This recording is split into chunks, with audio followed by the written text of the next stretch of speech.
Hello, parents. Welcome to the Masterful Parenting Podcast. I'm Ann Alvarez, parent coach, school counselor, and mom of two.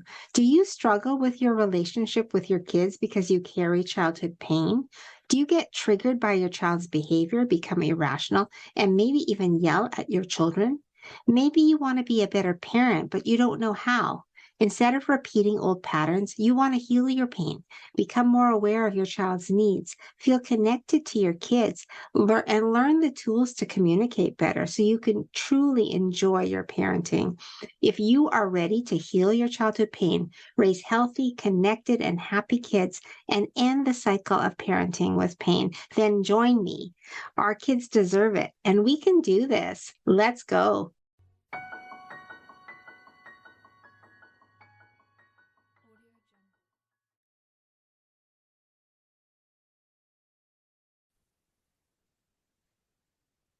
Hello, parents. Welcome to the Masterful Parenting Podcast and Show.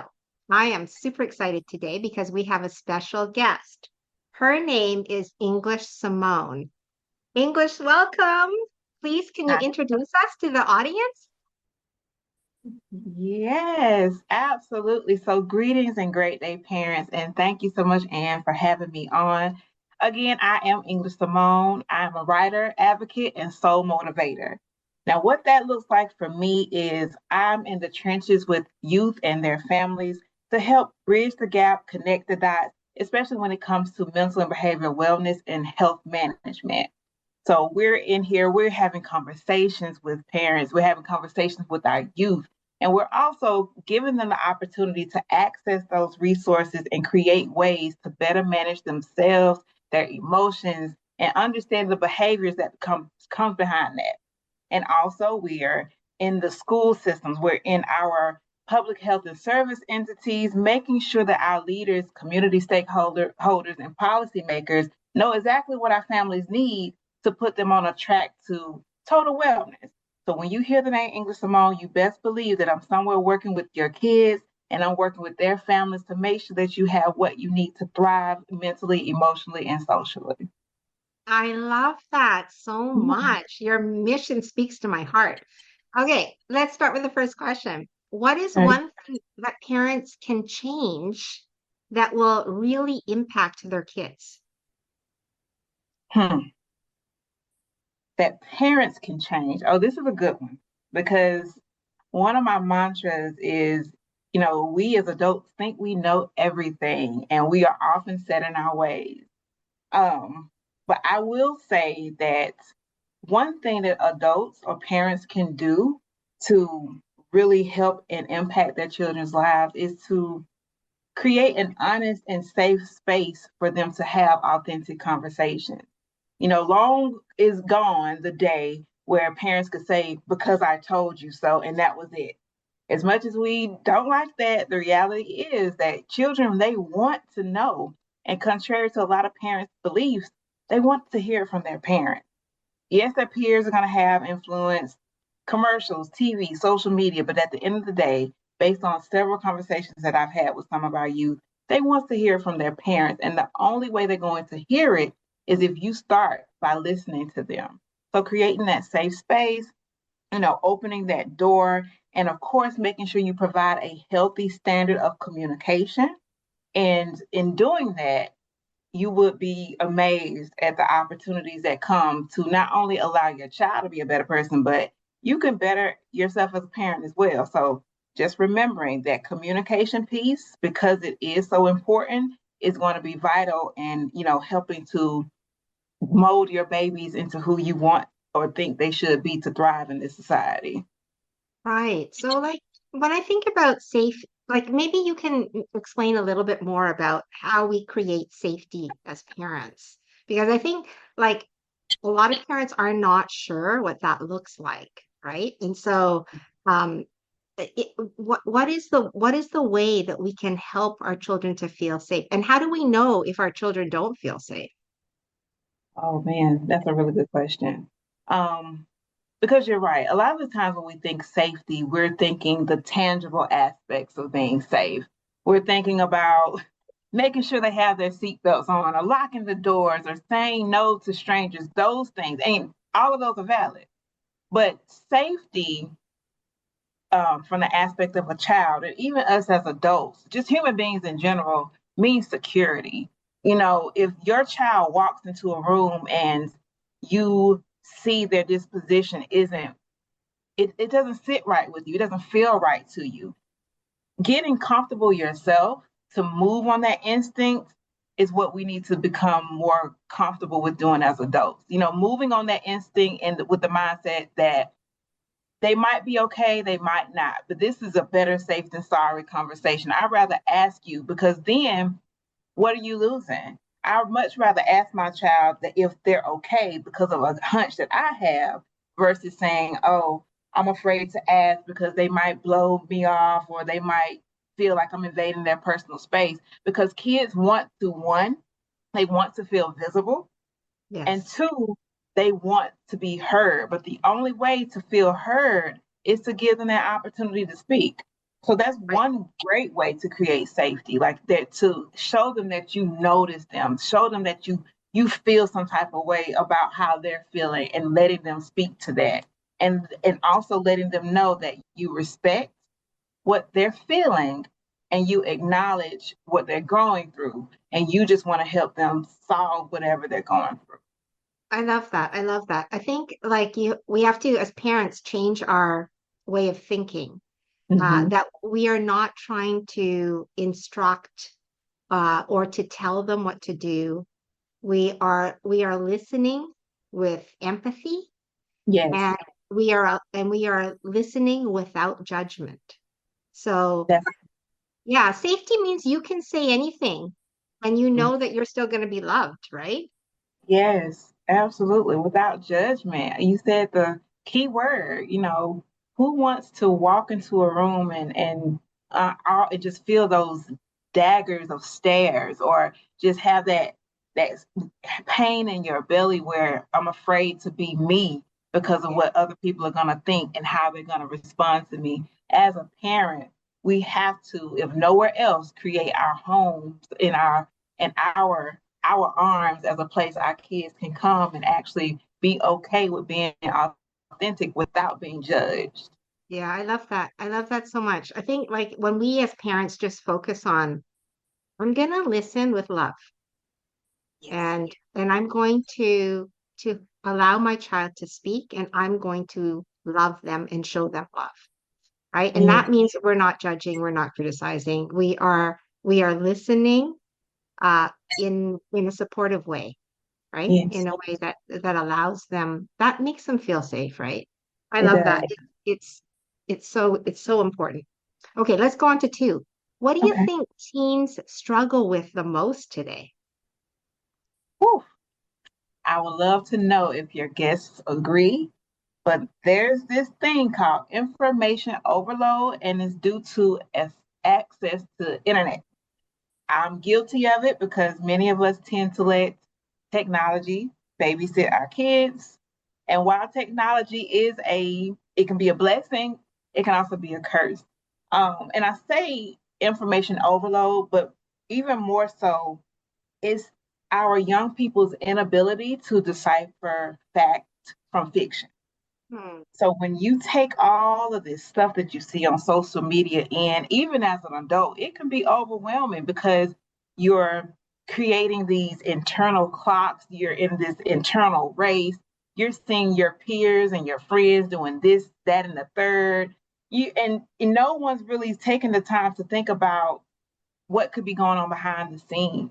It's always about the now. And our children are so susceptible to, peer influence and also self-shaming because they're not living up to this expectation that social media has decided for them.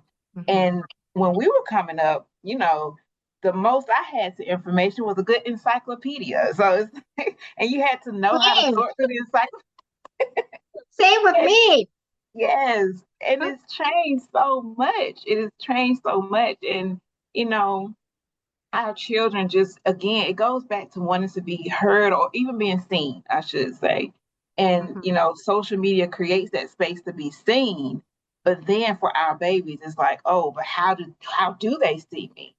Right. I read this is the way that I should act when I'm around my friends, or this is what I should wear. This is how I should, this is what I should say. They are so driven and directed by information from outside sources that is like their little hearts and their little minds can't balance it well enough to make it actually effective and functional for them. Mhm. I think it's so important that we educate our kids um, on the social media and information that not all the Yeah. information is fact, and you have to discern what is fact and what is not. And then the other thing is not like everything you see on social media may not be real. Like a lot of like the photos are airbrushed. Yep. Um, there's AI now, right? That's altering what you're seeing. I mean, so like we have to educate our kids on that because so that they're not absorbing things that are not real, right? Right. Right. Yeah. Absolutely. And Yeah. you said the key part in that is educating them.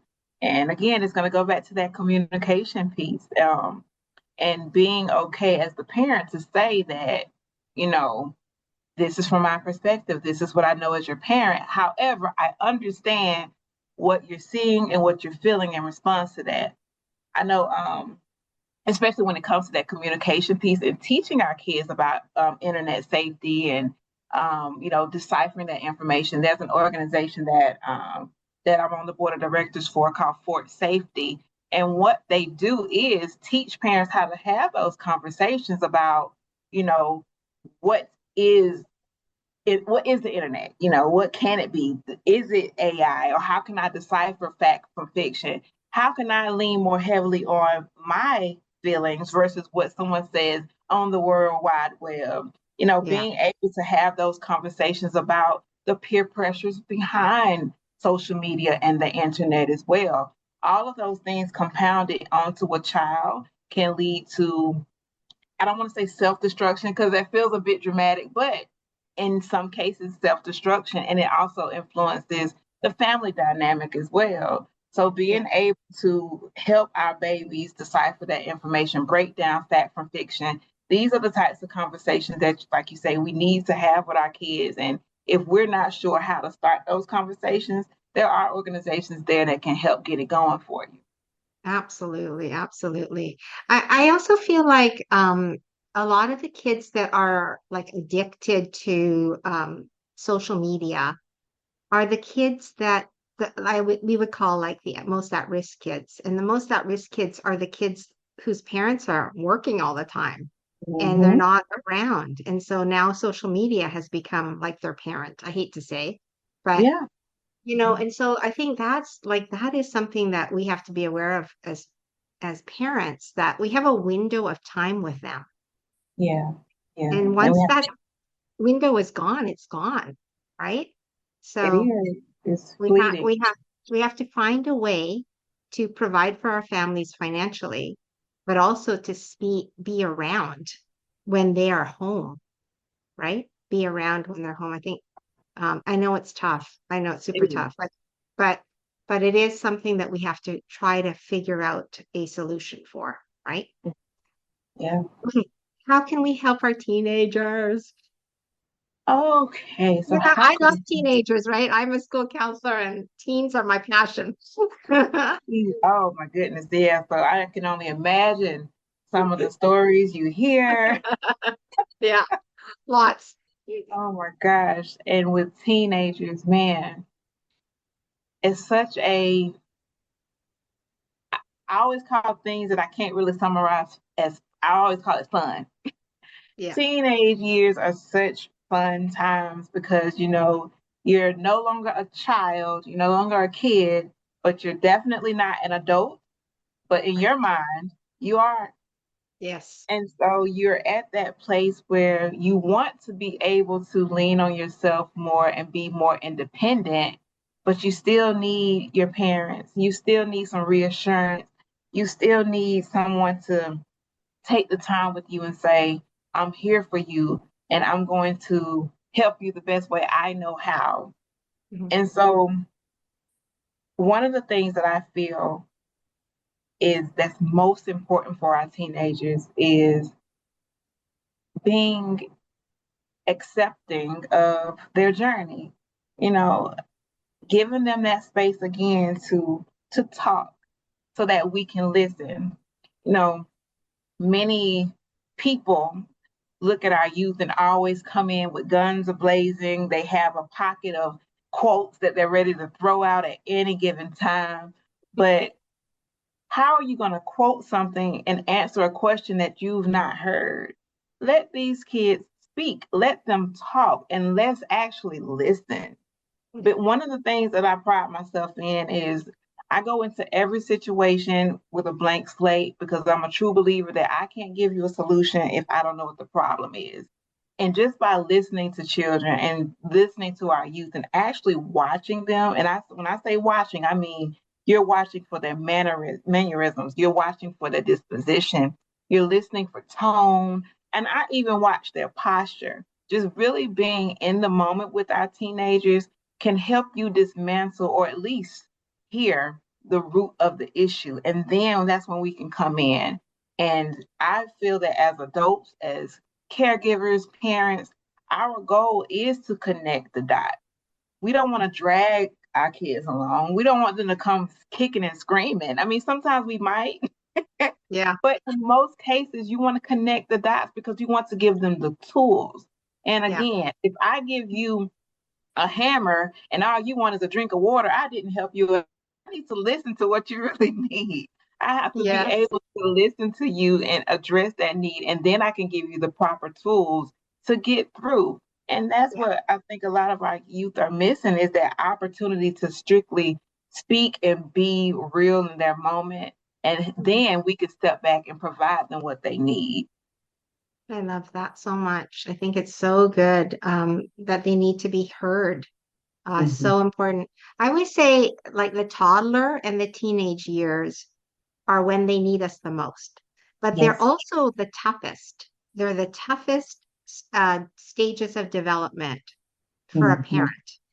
It, Because it it's so impressionable. That's when they're, both are very huge stages of exploration. You're learning the new world, I would say, for our toddlers. You're Yeah, you're now on your own 2 feet and you get to chase whatever this thing that moves like you, doesn't look like you. But then when you become a teenager, it's like, oh man, I get to explore the big wide world now at this point. And you're yeah, taking all the nuggets that you've gathered along the way and trying to create something that actually works that you can lean on and that you can rest assured that is helpful for you. So yeah, very adventurous 100%. days. I know, I know, I know. It's so amazing. Like, and teenagers, even though they push you away, even though they're like, don't, mom, don't come into the school. Like my kids, both of them said that to me. Um, even though they push you away at times, they still need you. Mhm. They Yeah. still need you. And any time that they want to talk is the time to do it, to connect. Don't like stop everything you're doing. If your child, your teen says, "Mom, can I ask you some questions? Dad, can I hang out with you today?" Then you stop whatever you're doing and you do it when they Mhm. ask because they don't ask that often. And that's True. the time, that's an opportunity for connection. Yeah. Um, and then the other thing about the teenage years that fascinate me is that they're really figuring out who they are, Mhm. right? Mhm. Yes, they They're are. yeah, they want to know. Just with my two boys, like they want to know about you. They want to know like what was your life? What are your beliefs? What do you think about this? Like they're trying to figure out where their place is by gathering information about their parents. So that's another opportunity, like just totally to connect, right? And to have those conversations. Those conversations are so impactful. They are, they are impactful and they can be scary. And Yes. I now acknowledge that, my children are 14 and 10. And, I joke with my daughter, the 10-year-old, she doesn't like this teenage phase that her brother is in. She's she is not happy with it. And so I have to explain to her that, he's just he's figuring things out. And, she's gonna be there one day too. And she doesn't see it, but I'm bracing myself for it. And I consider them like scientists. Are like you said earlier, toddlers and teens are like scientists on different levels. We are exploring and we are trying to put all these pieces together, and you're basically reaching out to these adults and sometimes your peers, your teachers, for the resources you need. And when you're exploring, you want to have something that just makes sense. Sometimes just having something to hold on to for the moment until you can get to something better means the world to our Yes. teenagers. And I think it's important that we give them something. And I do Yeah. like that you said, drop whatever you're doing, because our kids, I think that there's that fear of being vulnerable, or that fear of actually saying, yeah, Yeah. I'm growing up, but I still need my parents. But I need that time. It's so Mhm. rare that they will say that. So when they do, you're right. We should take advantage of that and really take that time with them. Yes, 100%. And then the other thing is like the teen and the toddler years are full of emotion. And so Mhm. there's a lot of emotion there. And it has to do with like with the teenage years, it's just the brain chemistry, right? Like the hormones and the brain chemistry. It's not their fault. Like No. this is part of their development. This is part of their stage. And so we have to like don't personalize. They're getting angry. Don't personalize. They're crying, right? Right. That's and toddlers like don't personalize they're having a temper tantrum, right? This is a stage they're going through and they Right. need to go through that stage, right? Agree. So yeah, it's so important to like I like your like what you said again about the listening, um, no judgment and allowing them to express, right? Their emotions, their big emotions, which they will Um, have. Yeah. they will have. And Yeah. that's actually on my podcast. It's Off the Clock podcast with English Simone. And my motto is let the students be the teacher. Because again, as adults, we think we know everything, but we don't. But you want to give them that opportunity to be authentic and express themselves so that we as adults can genuinely help. And I absolutely love it because they are like just little balls of information molding, and they just want to get it out so they can hear it and bounce it off of other people, and getting those emotions out, even and letting them speak without being judged. That's one of the heaviest, the most important things that I lean on, even with my parenting and as an educator as well. Just being a safe space, again, creating that safe space so that they can Yes. be authentic, so that we in return can provide them with the tools that they need. Not every tool in the world, but the Yeah. tools that they need. Yes. Yes. I love it. I love it. I love it. Okay, I'm going to do a recap and then I'm going to let you share with our audience where they can find you. Okay, Okay. so English Simone, she was like, let us listen to our children. That is the one thing that you can do, parents, that will totally impact your kids.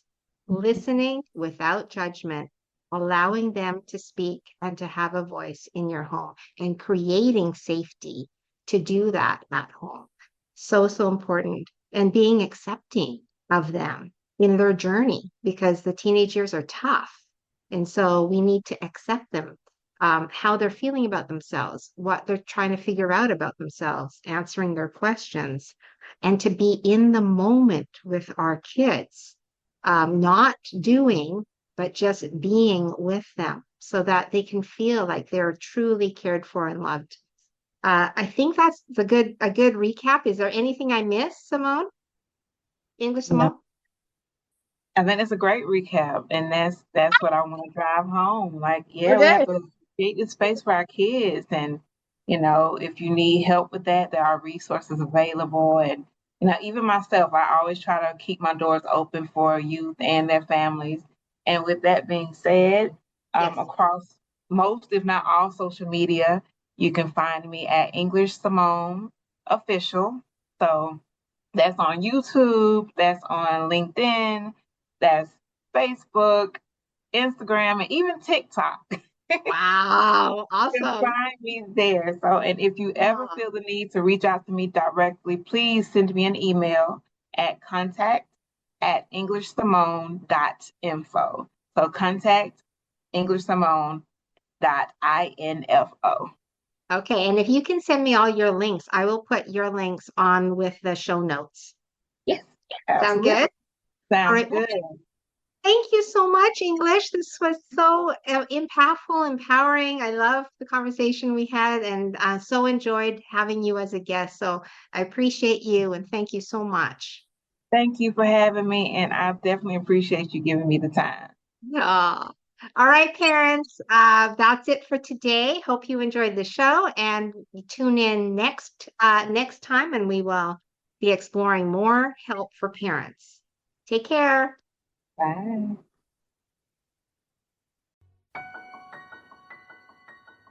If this podcast inspired, blessed, or changed you in any way, I would love for you to share this with your family and friends on your Instagram page and tag me at Masterful Parenting.